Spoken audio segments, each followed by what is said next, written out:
Hello everybody, welcome to the group presentation of Group 3. My name is Quan, and today we are going to talk about the Europe-Vietnam Free Trade Agreement, EVFTA. So in this presentation, we are going through 4 parts. First is the difference between old and new generation of free trade agreement. The second is the characteristic of Europe-Vietnam Free Trade Agreement, EVFTA. And the third part will be the import-export status of EVFTA. And finally, we will talk about the pros and cons as well as give some recommendations for EVFTA. Okay, so coming to the first part, what is a free trade agreement? So a free trade agreement is a pact between 2 or more nations to reduce the barriers to import and export among them. Under free trade policy, goods and services can be bought and sold across international borders with little or no government tariffs, quotas, subsidies, or prohibitions to inhibit the exchange. And we choose Europe-Vietnam Free Trade Agreement because it is a new generation free trade agreement, which we think is really special and have Vietnam a lot with its economy. So the older generation of free trade agreement primarily focused on reducing tariffs and other trade barriers, and they were largely limited to goods trade with some coverage of services and investment. The agreement intended to help Vietnam expand its export markets, diversify its economy, and attract foreign direct investment (FDI). However, they often lacked comprehensive provisions on non-tariff barriers, like property rights, labor standards, or environmental protection. On the other hand, new generation FTA subject the Europe-Vietnam Free Trade Agreement (EVFTA) go beyond the traditional tariff reduction. They encompass a wider range of issues including services trade, investment, intellectual property rights, e-commerce, government procurement, labor rights, and environmental standards. And this agreement aims to create a more level playing field by ensuring that businesses adhere to higher standards. So coming to the next part is the characteristic of Europe-Vietnam Free Trade Agreement (EVFTA). Okay, so hi guys, I'm Yatan and now I'm going to talk about the characteristic of EVFTA. So as you can see that the European Union Vietnam Free Trade Agreement is an essential trade deal that carries substantial implications for both the European Union and Vietnam. So to understand why the EVFTA was chosen and how it differs from the previous free trade agreement, it is essential to explore the distinctive features, advantages, and broader consequences that set this agreement apart. So the first thing I'm going to talk about the comprehensive market access. The primary rationale behind selecting the EVFTA lies in the extensive market access. This agreement goes beyond the tariff reductions as well as promoting a deeper market integration. And in contrast to the old generation FTA, the EVFTA strives to eliminate nearly all the tariff on the goods between the European Union and Vietnam. So this will ensure the equitable conditions for business on both sides.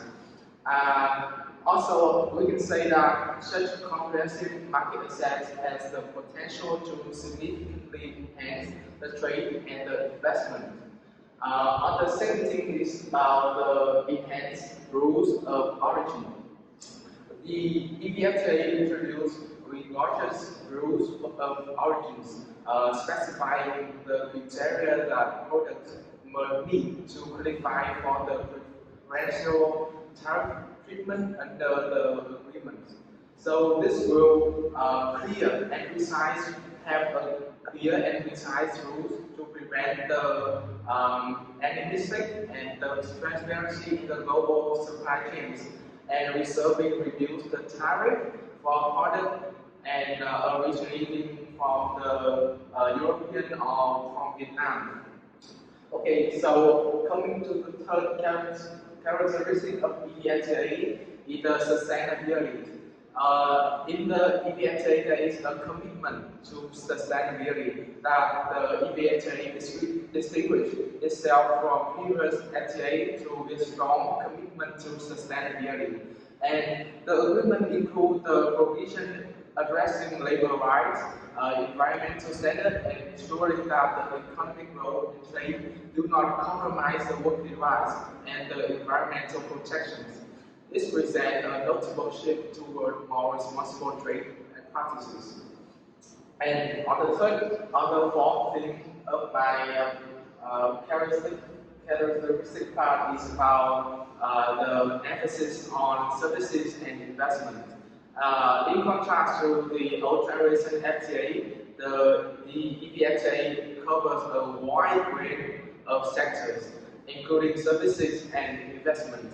It offers improved market access and the safeguard for both European and Vietnamese investors.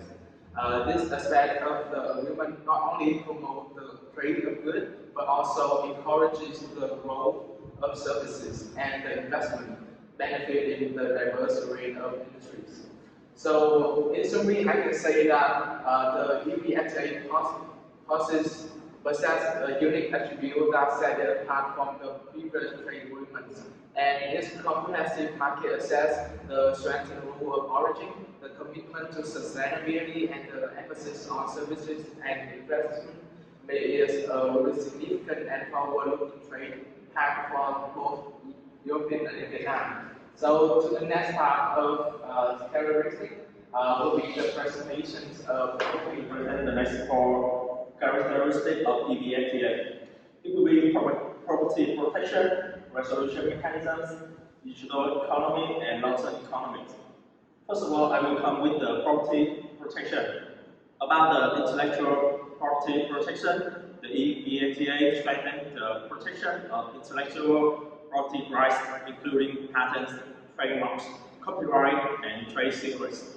This protection is crucial in fostering innovation and creativity, ensuring that both EU and Vietnamese businesses can safeguard their intellectual assets.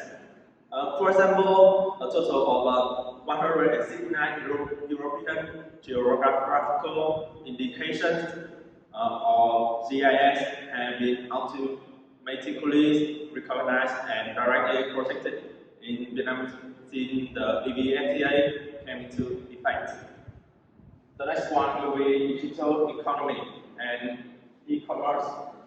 The EVFTA recognized the growing importance of the economy and e-commerce, transforming the ways business operate. This agreement includes provisions related to e-commerce, ensuring that trade in digital services and online transactions are facilitated and protected.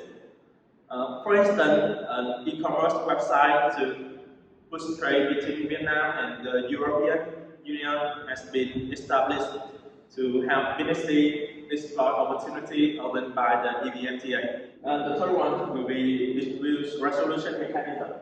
The EVFTA provides a well-defined dispute resolution mechanism. This offers a transparent and efficient means of addressing trade disputes, ensuring that any disagreement between EU and Vietnam can be resolved in a structural and impartial manner. This agreement also makes disputes more cost-effective and faster for users, hence also more accessible for smaller businesses. The final will be the long-term economic and strategic benefit. The EVFTA is not only about short-term economic gains, but also about long-term strategic benefits. It significant deeper relationship between the EU and Vietnam, fostering political and economic cooperation. The EU sees Vietnam as an emerging market and important partner in Southeast Asia. making this agreement a strategic choice. In the conclusion, the choice of EVFTA reflects the evolving landscape of international trade and economic cooperation. Its distinctive features, including a comprehensive market access, strong sustainability commitment, intellectual property protection, and an emphasis on services and investment. Set it apart from previous FTAs, the EVFTA not only promotes economic growth but also reflects a commitment to responsible and sustainable trade practice, aligning with the evolving global economic landscape. This agreement is a testament to the collaborative effort of the EU and Vietnam in advancing their trade and strategic relations. That's all about the characteristics of the EVFTA. The next part will be Quan. My name is Hiệp and I'm going to present about the import-export situation of the EVFTA. So under EVFTA, Vietnam and the EU have opened their market to over 99% of tax line and trade turnover, resulting in a 0% tax rate for key export products with comparative advantages such as textiles, footwear, seafood, and agricultural products from Vietnam, as well as cars, machinery, alcohol, and pharmaceutical products from the EU. The agreement also implements a common import tariff for goods originating from the other party, fostering trade and creating a favorable environment for businesses on both sides. Here we can see the Vietnam export to the EU table, and we should focus on 2020 because in August of 2020 is the timeline that the EVFTA officially came into effect. You can see that from the growth rate on 2020 is minus 1.82%. This is primarily because of the COVID-19 pandemic. But after 2021, you can see that the growth rate is 14.1%, and it increases steadily over the next year. Over to the next slide, you can see that the trade growth in 2020, trade turnover between Vietnam and the EU reached $62.24 billion, with Vietnam's export to EU countries reaching $46.8 billion, a significant increase of 16.7% compared to the previous year. Tariff utilization rate of EVFTA have steadily increased over the years, reaching 24.5% in the first half of 2022. Sectors such as rice, footwear, seafood, and plastic products have made substantial use of EVFTA tariff preferences. EVFTA also have a positive spillover effect on various sectors, leading to increased export. But however, Vietnam's export to the EU in 2021 was lower than the average export growth to other markets with free trade agreement and global export growth. The primary market for Vietnamese products to the EU is the Netherlands at 23.2%, followed by Germany, Italy, Belgium, and France. These are the primary markets for export of Vietnamese goods to the EU. However, Vietnam export into the EU was lower than expected, highlighting the need for strengthening advertising, trade promotion, and partner connection. EVFTA have brought a lot of benefit for the domestic consumers, such as the reduction of import taxes on European products, such as EVFTA has provided Vietnamese consumers with access to diverse and high-quality products at more affordable prices, especially in the agriculture and machinery sector. There are still some challenges for Vietnam in the EVFTA because Vietnam currently holds a 2% market share at the EU market, highlighting the need to increase brand recognition and enhance presence of Vietnamese products in the EU. So EVFTA is a promising trade partnership. So over to the next slide here, we can see EVFTA is a promising trade partnership. Over the past 3 years, Vietnam has exported goods worth nearly $128 billion to the EU, making It's the EU's largest trading partner in ASEAN and ranking 11 among the top suppliers of goods to the EU. So in conclusion, the EVFTA has had a positive impact on trade between Vietnam and the EU, with significant growth in trade turnover and utilization of tariff practices. Overall, the EVFTA has established Vietnam as the EU largest partner in ASEAN and hold great potential for further growth and collaboration. Hello everyone, my name is Minh, and today I will talk about the advantages, disadvantages, and some recommendations for EVFTA. First one, we will talk about the advantages. The EVFTA trade agreement between the EU and Vietnam that is expected to boost Vietnam's GDP, export, and wealth while reducing the poverty. The first EVFTA benefit EU and Vietnam with significant benefit. Second, Vietnam is set to increase GDP, and we can see some number here from 2020 and to 2033. Next, Vietnam export to EU increased by 20% in 2020, and this number will double by 2025. Next, reducing the risk of poverty for about 800,000 people by 2030. Then EVFTA is EU's most comprehensive trade deal. And the sixth, Vietnam's export revenue to EU rise by 40.37% by 2030. Next, Vietnam's export from EU will increase at a low rate. And the eighth, tariffs on Vietnam agricultural product will be 0% in 7 years. And the last one, EVFTA improve market accept tariff elimination, and that's the advantage. And next, I will talk about the disadvantage. This is some disadvantage about EVFTA. On the other hand, the effect of tariff reduction on Vietnam economy and difficulty in anticipating potential benefits and those pose significant hurt.